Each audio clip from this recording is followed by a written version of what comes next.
I never thought I'd discover someone could smile at you while burying a knife in your back. My name is Ethan Cole, and I'm 35 years old. Each morning, I wake at 5, brew coffee, and rebuild the life that was nearly stolen from me. The betrayal came from Vanessa Hart Cole, my wife and business partner, who orchestrated my removal from Hearthlight Homes, the company I built with my own hands. My stomach hollowed when I found the transfer documents with her signature, authorizing funds to her brother's shell company. I stood in our kitchen night after night, dish towel clenched in my fist, wondering how the woman who once held ice to my bruised knuckles could calculate my downfall so precisely. We had everything: a thriving business, a modernist home overlooking the valley, respect in the industry I'd fought to enter. I didn't rage. I gathered. Every email, every altered spreadsheet, every recorded threat. Those who betray never expect consequences.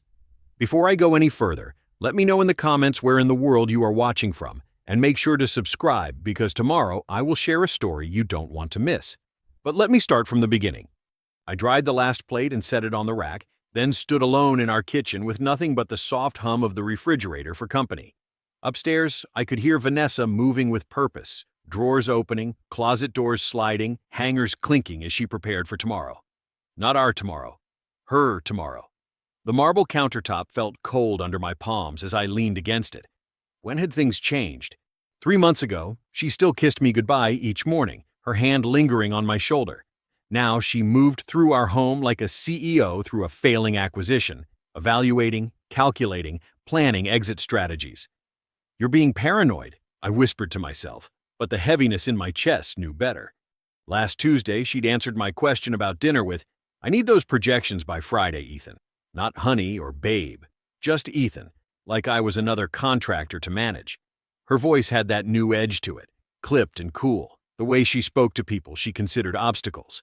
I'd become a problem to solve rather than a partner to cherish. I glanced at my phone, where a notification had appeared an hour ago. Special board session, 9 a.m., followed by our conference room location. Vanessa had scheduled it, though she'd never mentioned it over dinner or during our brief conversations this week. I'd had to find out from my own calendar. My finger traced circles on the granite island where we used to eat breakfast together. The island we picked out 5 years ago, arguing playfully about whether the veining was too bold or just right. She'd won that argument, but it hadn't felt like losing. "Hearthlight is our legacy," she used to say, fingers intertwined with mine as we'd eat takeout on the floor of our first warehouse. "What we're building together will last generations." Now her voice echoed differently in my head. "Scaling requires sacrifice, Ethan. You're still thinking like a contractor, not a CEO. She'd said that last month when I questioned why we were cutting corners on the Westlake project, corners I'd promised the clients we wouldn't cut. I poured the last of the coffee into my mug. It had gone cold, bitter against my tongue, but I drank it anyway. My eyes drifted to my tablet where I'd pulled up tomorrow's agenda. Caroline Price's name jumped out at me, our newest investor. Someone with no history with me or the early days of Hearthlight. Someone who only knew the polished version Vanessa presented at fundraising dinners. Someone whose vote could swing decisions. The folder sat on the counter where I'd left it, labeled simply Trident West. Inside were invoices, transfers, and emails showing money flowing from Hearthlight accounts to a shell company I'd never approved. A company that, after some digging, I discovered was registered to Vanessa's brother, a man who'd never lifted a hammer or designed a blueprint in his life. "Tomorrow," I whispered to the folder, "tomorrow we see what you really want, Vanessa." I climbed the stairs slowly, each creak feeling like an announcement of my approach. In our bedroom, Vanessa was already in bed, her reading light casting shadows across her face as she scrolled through something on her tablet. She didn't look up when I entered. "Big day tomorrow?" I asked, trying to keep my voice neutral. "Just quarterly updates," she replied without meeting my eyes. Another lie to add to the collection. I lay beside her later, staring at the ceiling we'd painted together when we first moved in. The woman beside me breathed evenly, but she felt like a stranger, or worse, an adversary who knew all my weaknesses, all my hopes, all my vulnerabilities. "Tomorrow decides everything," I whispered into the darkness, too softly for her to hear. I woke before my alarm, the weight in my chest heavier than the night before. The sun was just breaking through our bedroom windows, casting long shadows across the floor. Vanessa's side of the bed was empty, sheets cold. She'd already left for the office, a detail that confirmed everything I feared. My shower was quick, mechanical. I dressed in the charcoal suit we'd bought together when Hearthlight landed its first major contract. It felt like armor now, not celebration wear. The tie, navy with tiny silver hammers, had been her gift on our 3rd anniversary.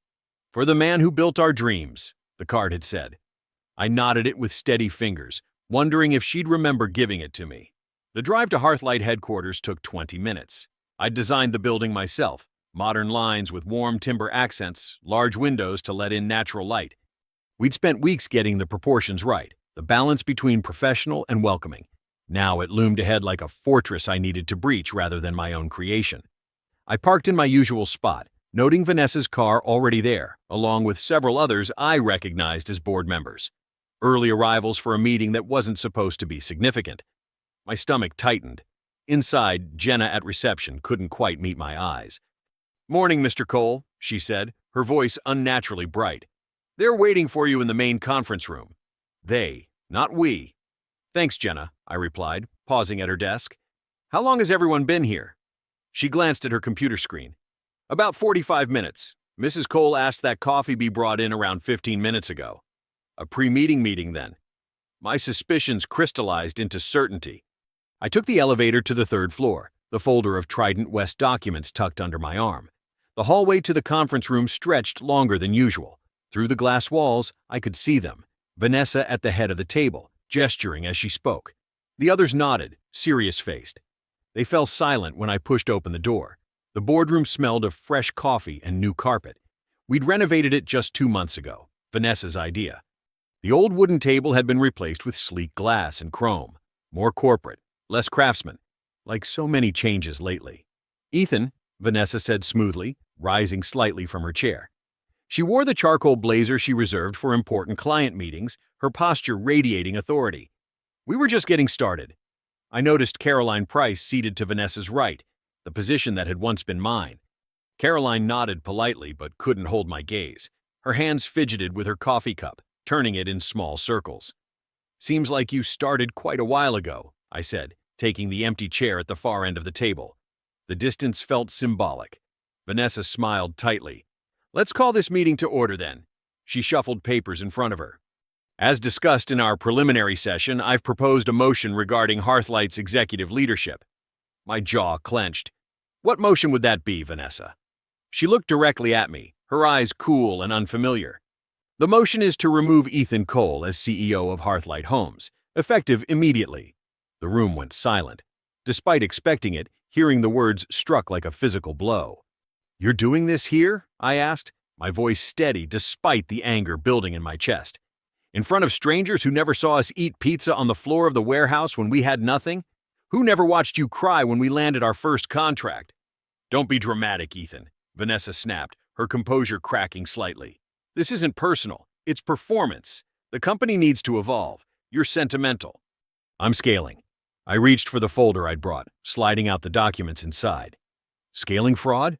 I placed them on the table, pushing them toward the center. "Your brother's shell company. Trident West? Same routing number as your consulting fund. Interesting coincidence." Caroline's eyes widened slightly as she glanced at the paperwork. Vanessa leaned forward, hands flat on the table. "You're exhausted, Ethan. You cling to old ways. If you won't sign the transition plan, I'll bury you in court. The board agrees the company needs forward momentum." "Forward into your brother's bank account?" I asked. "All in favor of the motion?" Vanessa asked, ignoring my question. Her voice was smooth again, practiced. Hands rose around the table. Caroline hesitated, then kept her hands folded in front of her.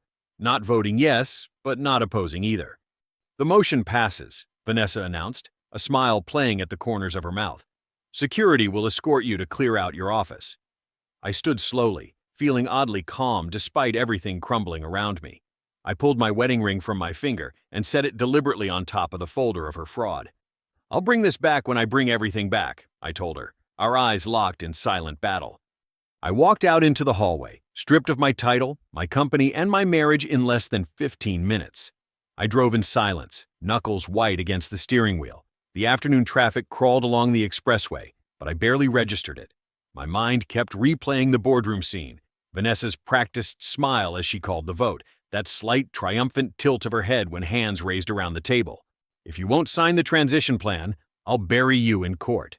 Her words echoed in my head, each repetition stoking the fire building in my chest.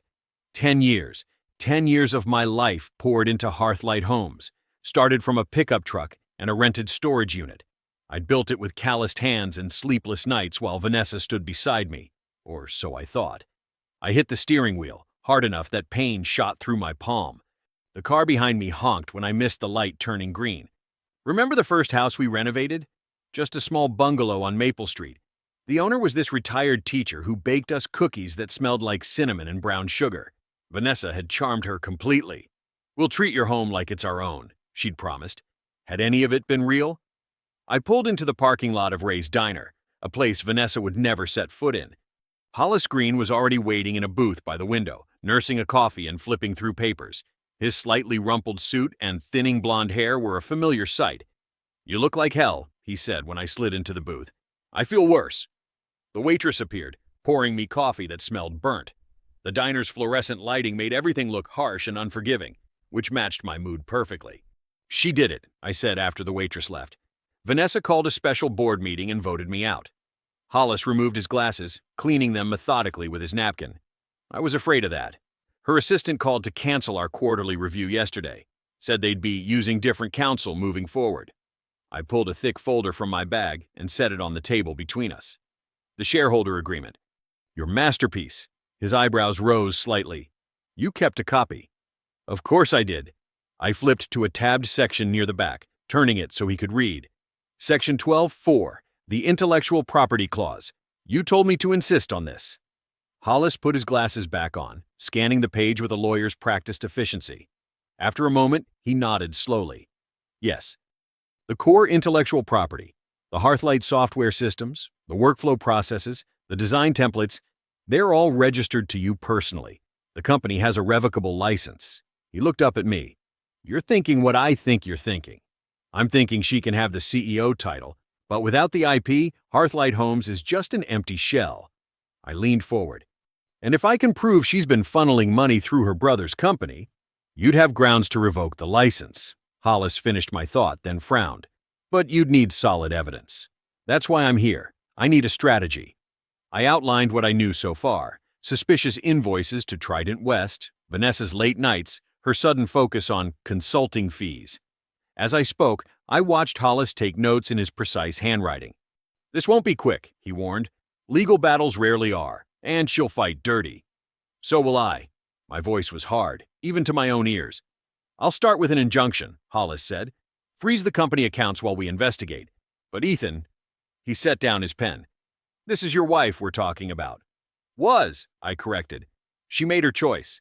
When I got home that evening, I spread financial documents across the kitchen table. Bank statements, expense reports, quarterly reviews, everything I'd saved over the years. The house felt too quiet, too empty. I worked methodically, circling suspicious entries in red, creating a timeline of when things started changing. Around 10, I pulled out my phone and called Miguel Alvarez, my head of field operations. "Ethan?" He sounded surprised. "Man, I heard what happened today. That's messed up. I need to know something, Miguel. Have you noticed any kickbacks? Pressure to use specific vendors?" The silence lasted just a beat too long. "I think we should talk in person," he finally said. "Not over the phone." "Tomorrow morning? The job site on Westfield?" "I'll be there at 7. He paused. "Watch your back, Ethan." After we hung up, I kept working. Midnight came and went. My eyes burned from staring at numbers, but every flagged expense strengthened my resolve. "You think you've won," I whispered into the empty room, as if Vanessa could hear me. "You have no idea what's coming." My laptop chimed with an incoming email. The subject line made my heart race. "Proof you'll want." I clicked the email open, hands steady despite the adrenaline racing through me. It was from Miguel, sent from his personal account instead of his company address. "Need to talk. Construction site on Oak Ridge, 9 p.m. tonight. Come alone. Delete this email." Short, direct, and deliberately off the company servers. I glanced at my watch, 8:17 p.m., just enough time to drive across town. I deleted the email, grabbed my jacket, and headed for the door. The familiar weight of my truck keys in my palm was reassuring. like shaking hands with an old friend. My F-150 had been with me since the beginning, when Hearthlight was just me, a toolbox, and a dream. The Oak Ridge site was one of our newer developments, 5 luxury homes on a hillside with views that would eventually command 7 figures. Tonight, it was just skeletal frames and concrete foundations, the homes mere suggestions of what they'd become. Yellow caution tape fluttered in the evening breeze. I parked behind the site office trailer, noticing Miguel's dark blue Tacoma already there. No other vehicles in sight. The security lights cast long shadows across the dirt lot. Miguel stepped out of the trailer when he heard my truck door slam. In the harsh floodlights, his face looked harder than usual, worry lines etched around his eyes. "Thanks for coming," he said, extending his hand. We shook, and I followed him inside. The trailer smelled of coffee and sawdust. Miguel closed the blinds before sitting down. "I've been expecting this conversation," I said. "For how long has she been pressuring you?" He ran a hand through his salt and pepper hair. 3 months. Started small. Suggestions about vendors, comments about cutting corners. He pulled out a flash drive from his pocket. Then it got serious. He pushed it across the desk. "I record all my meetings. Company policy, right? To protect against liability issues." I picked up the small device. "What's on here?" "Vanessa. Threatening to fire foremen who wouldn't play ball. Demanding kickbacks from suppliers. Telling me to falsify inspection reports." Miguel's jaw tightened. "Last week she told me to use substandard materials on the Westridge foundations and pocket the difference. You refused." "Damn right I refused. I've got 20 years in this business. My reputation means something." I pocketed the flash drive. "This could get ugly, Miguel." "She won't go down without a fight." "I know." He met my eyes. "But I've got 3 kids heading to college. I need this job, but I need to sleep at night more." "I'll protect you," I promised. "Whatever happens, you did the right thing." We spent another hour going through details, dates, amounts, which projects were compromised. By the time I left, the flash drive felt like it weighed 10 pounds in my pocket. The next morning, I pulled into the Hearthlight office building before 7 a.m. I'd chosen this time carefully, early enough that Vanessa wouldn't be in yet, but late enough that Priya Desai, our CFO, would already be at her desk. Priya was famously an early bird, arriving before sunrise most days. I used my keycard, still active, thankfully, and made my way to the finance department. As expected, Priya's office light was on, her door ajar. She looked up, startled, when I knocked. "Ethan, I wasn't expecting you." "I know." I stepped inside, closing the door behind me. "We need to talk." Priya's office was immaculate, every file perfectly aligned, her desk clear except for her computer and a single manila folder. Her dark hair was pulled back in its usual precise bun, not a strand out of place. "I shouldn't be seen with you," she said quietly. "Vanessa made it clear that I'm persona non grata. I get it." I sat down across from her. "But I think you know why I'm here." Her eyes flicked to the manila folder on her desk, then back to me. "The quarterly reports," I said. "The reconciliations that don't add up, the forecasts that magically improved overnight." She didn't speak. "Priya, I hired you because you're the most ethical person I know. 3 years ago, you caught an accounting error that would have benefited us and insisted we fix it, even though it cost us money." Her shoulders tensed.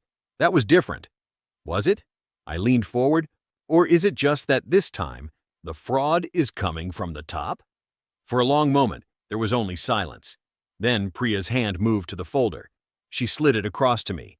"Reconciliation reports," she said softly, "dating back 6 months. The left column shows the actual numbers. The right shows what was reported to the board and investors." I opened the folder. The discrepancies were immediately obvious. Hundreds of thousands of dollars misrepresented, funds diverted, forecasts artificially inflated. "This is enough to trigger an audit," I said. Priya nodded. "I've been keeping copies. I knew someday someone would ask." I closed the folder. "Thank you. What will you do now?"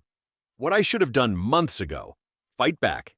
3 hours later, I sat in Hollis Green's office as he filed for a temporary injunction to freeze the suspect accounts. By mid-afternoon, my phone rang. "The judge granted it," Hollis said. "Accounts frozen pending investigation. First blood to us." When I walked out of the courthouse into the late afternoon sun, I felt the warmth on my face like a blessing. For the first time since the boardroom ambush, I took a deep breath that didn't hurt. That evening, I allowed myself a small celebration. I pulled a beer from the fridge, twisted off the cap, and took a long swallow. The day's victories, Miguel's evidence, Priya's documents, the court's decision, felt like the first steps toward reclaiming what was mine. Headlights swept across my living room wall, illuminating the space with harsh white light. I set down my beer and moved to the window. A police cruiser sat in my driveway, an officer stepping out with a manila envelope in hand.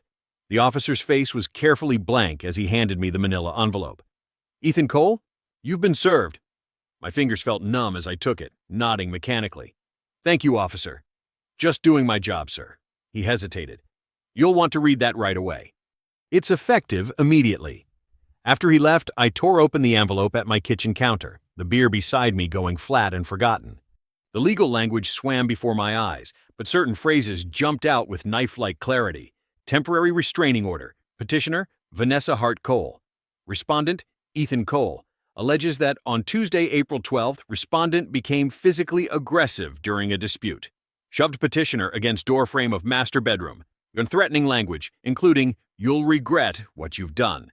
Petitioner fears for her safety. My stomach clenched. April 12th? I dropped off groceries and left without even seeing her. There hadn't been a single word exchanged between us, let alone a confrontation. The order barred me from coming within 500 feet of Vanessa or our home until the hearing date, 10 days away. I called Hollis immediately, my voice tight. "She's filed a restraining order, claims I got violent with her." "Don't say another word," Hollis interrupted. "Not over the phone. Pack what you need for tonight. We'll talk tomorrow." I threw clothes into a duffel bag, my movements wooden. Every instinct screamed to drive home, to confront her about these lies. But I knew better. Any violation would only strengthen her case. My mother answered her door in her bathrobe, her gray hair disheveled from sleep. I hadn't called ahead. "Ethan, it's nearly midnight. What's—" "Mom." My voice cracked. "I need a place to stay." The next morning, I woke on my mother's couch, my back stiff and my mind foggy. For a moment, I couldn't remember why I was there. Then it all came flooding back. The restraining order, the lies, the calculated attack. Remember when you'd wake up as a kid and smell your mom making breakfast? That mixture of coffee and toast that meant safety? I breathed it in that morning, trying to anchor myself while my world fell apart. I called Hollis at 8 sharp.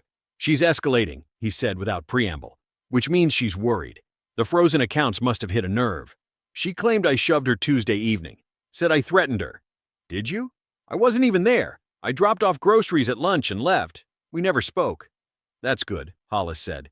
"That's very good. Do you have any proof?" I thought about it. "The security system. We have cameras at all entry points. And I paid for cloud storage. The footage backs up automatically. Access those recordings immediately. Download everything from that day. And check your phone records, credit card statements, anything that places you elsewhere during the alleged incident." After hanging up, I logged into our home security account from my laptop. Thankfully, Vanessa hadn't changed the password yet. I located Tuesday's footage and watched myself enter at 12:17 p.m., carrying 2 bags of groceries. I set them on the counter, checked the mail, and left 6 minutes later. No Vanessa, no confrontation, just me, being considerate enough to stock the fridge despite everything. I downloaded the video, my hands steadier now. Then I remembered something else. My phone. I scrolled through my text history, finding messages I'd exchanged with Miguel around 6 p.m. that evening, the time Vanessa claimed I was terrorizing her. Location data showed I was at a coffee shop across town. But the real smoking gun came when I checked my email. Vanessa had accidentally sent a message to my personal account instead of her friend Meredith's. Their names were next to each other in her contacts. I'd ignored it at the time, but now I opened it. He's obsessed with those accounts. I'm going to make him look dangerous. Restraining order should keep him away long enough for me to move the rest. LOL that he thinks I won't do whatever it takes. I printed everything. The security footage stills, my location data, and most importantly, her damning message. Proof of premeditation, proof of lies.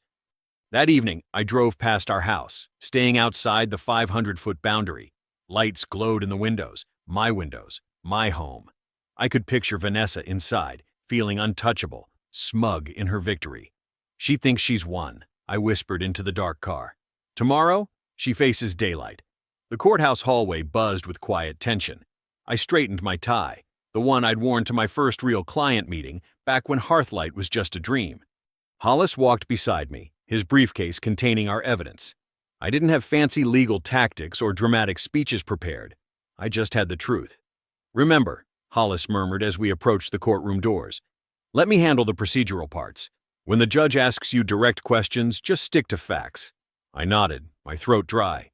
I'd built houses that withstood hurricanes, but this, fighting off lies meant to destroy me, felt more daunting than any construction challenge. The courtroom smelled of wood polish and anxiety. Vanessa sat at the opposite table, her lawyer whispering in her ear. She wore a cream-colored blouse, her hair pulled back severely. When she noticed me, her lips curved into a calm smile that didn't reach her eyes. Have you ever seen someone you once loved transform into a stranger? It's like watching a mask slip to reveal something cold beneath. That's what I saw when I looked at her now. The judge entered, a woman in her 60s with sharp eyes that missed nothing. After brief introductions, Vanessa's attorney presented her case first, painting me as a volatile, threatening presence. Vanessa dabbed at her eyes with a tissue as her lawyer described how I'd aggressively confronted her, how I'd shoved her against the wall when she refused to reinstate me as CEO. I clenched my fists under the table, the lies burning in my ears. When our turn came, Hollis stood calmly. "Your Honor, we'd like to present evidence that contradicts Ms. Hart-Cole's claims entirely." He connected my laptop to the courtroom display. The security footage played in silence, showing me entering our home at 12:17 p.m. on Tuesday, setting grocery bags on the counter and leaving minutes later. Vanessa was nowhere in sight. "Mr. Cole was not at the residence during the alleged 6 p.m. confrontation," Hollis stated. "Additionally, we have his phone records and credit card statements showing his location across town at that time." The judge studied the footage, her expression unreadable. "Furthermore," Hollis continued, "we have evidence suggesting Ms. Hart-Cole fabricated these allegations for strategic purposes." He introduced the email Vanessa had accidentally sent me, projecting it on the screen. "I'm going to make him look dangerous. Restraining order should keep him away long enough." A murmur rippled through the courtroom. Vanessa's face flushed. "Your Honor," her attorney interjected, "that email is being taken out of context." "What context would justify this?" the judge asked sharply. Hollis wasn't finished. "We have one witness present, Your Honor, Mr. Miguel Alvarez, who can testify to Ms. Hart-Cole's pattern of behavior." Miguel took the stand, nervous but determined. He described incidents where Vanessa had exploded in rage at job sites, threatening contractors, throwing clipboards. "She has a temper," Miguel said simply. "Mr. Cole doesn't. That's just the truth." The judge reviewed the evidence again, then looked directly at Vanessa.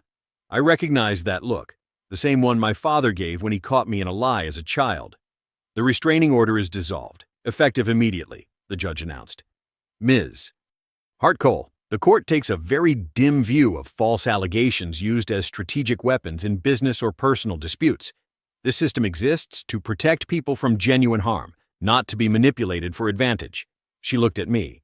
"Mr. Cole, you're free to return to your residence." Relief washed through me like a physical wave. I thanked the judge quietly as we gathered our materials. Outside on the courthouse steps, Vanessa intercepted us. Her composed mask had slipped, revealing raw fury. "You think you won?" she hissed, keeping her voice low enough that only I could hear. "This changes nothing." I looked at her evenly, seeing not the woman I'd married but a stranger wearing her face. "I'm just getting started," I replied. That evening, I convened a meeting in the original Hearthlight warehouse, where we'd stored our first tools, drawn our first blueprints. The space smelled of sawdust and engine oil, concrete floors still bearing stains from early projects. Folding chairs formed a rough circle under the harsh overhead lights. Hollis arrived first, then Miguel. Priya slipped in quietly, carrying a thick folder of financial records. To my surprise, Caroline Price came last, her elegant coat out of place in the industrial setting. "Thank you all for coming," I said as they settled in. "Especially you, Caroline. I know you're taking a risk." She adjusted her glasses. "I invest in people, Mr. Cole. I need to understand what's happening." I laid out what we knew: Vanessa's fraud, the kickbacks, the shell companies. Priya confirmed the financial deception. Miguel described the pressure on contractors. Hollis explained the legal vulnerabilities Vanessa had created. "We need to call a shareholders meeting," I said finally. "But we need to be prepared for Vanessa to fight dirty." "She'll claim you're retaliating," Caroline observed. "After today's court hearing." Which is why timing is everything, Hollis replied, and why we need ironclad evidence.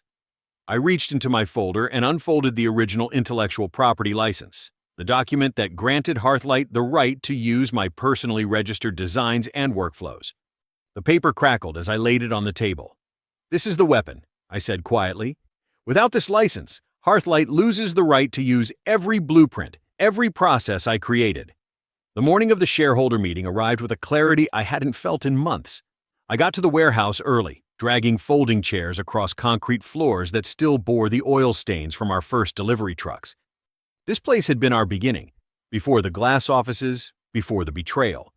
The smell of sawdust lingered in the air, mixed with the metallic scent of old tools and honest work.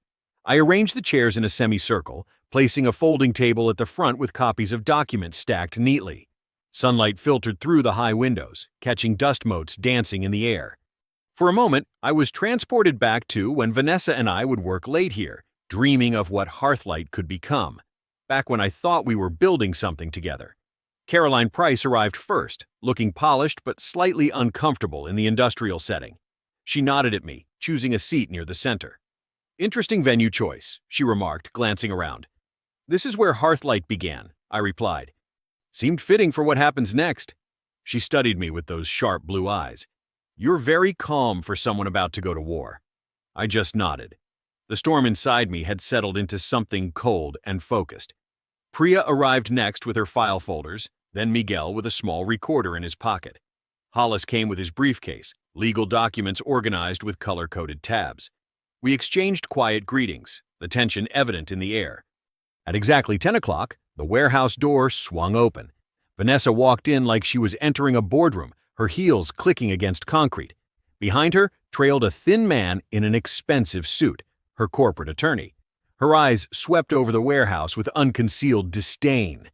"This is pathetic," she said, loud enough for everyone to hear. "Playing in the dirt where you belong, Ethan?" I didn't take the bait. "The meeting is called to order," I said instead, my voice steady. "Please take your seats." Vanessa sat across from Caroline, crossing her legs and checking her watch like she had more important places to be. "I'll keep this direct," I began, handing out the first set of documents. "These are ledger sheets showing payments from Hearthlight accounts routed through Trident West Consulting, a shell company owned by Richard Hart, Vanessa's brother." Vanessa's lawyer shifted uncomfortably, but remained silent as I continued. "The routing numbers match Vanessa's personal consulting fund. Over $2 million have been siphoned from company accounts in the past 8 months. Caroline studied the papers carefully, her expression growing more troubled with each page. "This is ridiculous," Vanessa interrupted. "These are legitimate business expenses for expansion consulting." I nodded to Priya, who stood with her own stack of papers. "As Chief Financial Officer," Priya began, her voice quiet but firm, "I've prepared reconciliation reports showing discrepancies between our official financial statements and our actual accounts." She distributed the documents. The forecasts presented to shareholders were doctored to conceal these diversions. The real numbers show a pattern of systematic fraud. Vanessa's lawyer leaned over to whisper in her ear. She waved him off impatiently. "Miguel," I said, nodding to him. Miguel stepped forward, placing his recorder on the table. "Mrs. Cole threatened several project managers when they questioned invoices from Trident West." He pressed play. Vanessa's voice filled the warehouse. "You sign that invoice or you're done. Not just here. I'll make sure you never work in this county again. Understand me?" Another clip played. "Don't ask questions about where the money goes. That's not your job. Your job is to do what I tell you." Caroline's eyes widened slightly. She turned to Vanessa. "Did you divert these funds?" Vanessa scoffed, tossing her hair back. "Everyone moves money. That's how you win." The room fell silent. I could almost see Caroline's decision forming in real time. I reached into my folder and pulled out my final document, the intellectual property certificate. "As a final point," I said, laying it on the table, "I'm exercising my right as the registered owner of Hearthlight's core intellectual property. Due to breach of the licensing agreement through fraudulent activities, I am revoking Hearthlight's license to use my designs, workflows, and proprietary systems." The silence that followed was sharp enough to cut glass. "Without this license," I continued, "Hearthlight loses the right to use every blueprint, every process I created. The company becomes essentially worthless overnight." Vanessa's composure finally cracked. "You can't do that," He can, Hollis confirmed. The IP agreement is ironclad. Caroline cleared her throat. I believe I've heard enough. She straightened in her chair. I moved to remove Vanessa Hart Cole as CEO of Hearthlight Homes and reinstate Ethan Cole, effective immediately. One by one, hands rose around the circle. The vote was unanimous. Vanessa stood, her face twisted with fury. She leaned across the table toward me, her voice a venomous whisper. You'll regret this, she hissed, as the secretary recorded the final vote. I met her gaze steadily, feeling nothing but the weight lifting from my shoulders. The company I'd built was mine again. 3 days after the shareholder meeting, I sat in Hollis Green's office, watching him organize a stack of documents that would change everything. This derivative action covers the full scope of Vanessa's fraud, Hollis explained, tapping the papers. We're alleging breach of fiduciary duty, corporate waste, and embezzlement. I nodded, feeling hollow satisfaction as I signed the complaint. How long? Once we file today, things will move quickly, Hollis said, especially with what I just heard about Richard. Her brother? I leaned forward. He's offered to cooperate. Apparently your evidence scared him straight. Hollis allowed himself a small smile. He's willing to testify that Vanessa orchestrated the entire scheme. I should have felt triumph. Instead, I just felt tired. Let's finish this. The call came a week later as I was reviewing blueprints at my kitchen table. The DA's office was pursuing criminal charges, fraud and perjury for the false restraining order. I set down my phone and walked to the window, watching rain spatter against glass. Funny how victory can feel so empty when what you're really mourning is the person you thought you married. I remembered when we'd stand at windows together, planning our future while thunder rolled outside. The first day I walked back into Hearthlight's headquarters, the silence was immediate. Employees froze, watching me cross the lobby. Their faces showed a mixture of relief and uncertainty. They'd survived months under Vanessa's reign of intimidation. Welcome back, boss, said the receptionist, sliding my old badge across the counter. My office was exactly as I'd left it, minus a few personal photos Vanessa had removed. I ran my hand along the desk edge, feeling the nick from when we'd moved in, celebrating with cheap champagne that we'd spilled when the desk wobbled. Miguel knocked on my open door around noon. Got a minute? He asked. Always, I said, gesturing to the chair across from me. Miguel settled in, his weathered hands clasped. The crew wanted me to tell you. It feels honest again, like we can breathe. I nodded, understanding exactly what he meant. Thank you for standing up when it mattered. Wasn't just me, Miguel said. Everyone saw what was happening. We just needed someone to go first. Sometimes courage is like that, a chain reaction waiting for the first link. That afternoon, Priya walked me through the financial restructuring plan she'd developed. The damage was substantial, but fixable. We'll need 2 quarters to restore proper cash flow, she explained, but we're solvent. The foundations are solid. Just like the homes we build, I said, and she smiled for the first time in months. Caroline Price requested a meeting the following week. We sat in the conference room where Vanessa had orchestrated my ousting, but it felt different now, cleaner somehow. I want to commend you, Caroline said without preamble. Most people would have walked away. It wasn't just a company to me, I replied. She nodded. That's precisely why I'm staying. My investment remains with Hearthlight. She slid a folder across the table. These are my proposals for moving forward. Thank you for the vote that day, I said. It made the difference. Caroline's eyes were shrewd but not unkind. I invest in people more than companies, Mr. Cole. You proved worthy of that investment. The divorce proceedings moved with surprising speed. Vanessa's assets were frozen pending the criminal investigation. Her attorney looked increasingly uncomfortable at each mediation session as more evidence emerged. Given the circumstances, the mediator said during our final session, the agreement strips Ms. Hart Cole of all equity in Hearthlight Homes and establishes a clear division of property. Vanessa sat across from me, her perfect posture finally slumping. The sharp blazer hung loose on her frame. For the first time, I saw fear in her eyes. As the mediator stepped out to make copies, Vanessa reached into her purse and withdrew a folded piece of paper. She slid it across the table toward me. Please, she whispered. Just read it. I unfolded the note, recognizing her handwriting, once so familiar, now strange to me. I read it silently, taking in her desperate explanations, her claims of regret, her plea for another chance. For a moment, I remembered her laughing in our first apartment, paint in her hair as we decorated on a shoestring budget. I remembered promises made under stars before ambition twisted into something ugly. Then I remembered the lies, the betrayal, the calculated destruction she'd planned for me.